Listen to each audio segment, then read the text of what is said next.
om aan te sluit by gister, ek praat nie van 'n fisiese of 'n emosionele situasie wat jy regtig al afgehandel het en waaroor jy oorwinning het nie. Ek praat nou van mense wat sit met haat, bitterheid, wrok, seer, pyn, verwerping, noem dit wat ook al, wat nou nog steeds 'n effek het.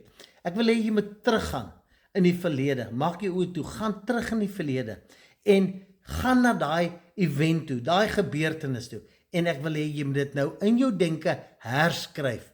Begin te sien hoe dat daar 'n ander ervaring is, 'n ander reaksie is, hoe dat jy los is van daai situasie, sien hoe dat die mag van daai negativiteit gebreek word in jou kop, net jy kan dit doen. Onthou die fisiese is al jare dalk al lank terug gebeur, maar jy loop nog steeds met daai emosionele las, jy hou dit nog steeds, jy gee dit nog steeds krag. So ek wil hê jy moet teruggaan in jou denke en gaan release dit, sien 'n ander uitkoms, 'n ander ervaring en wees dankbaar.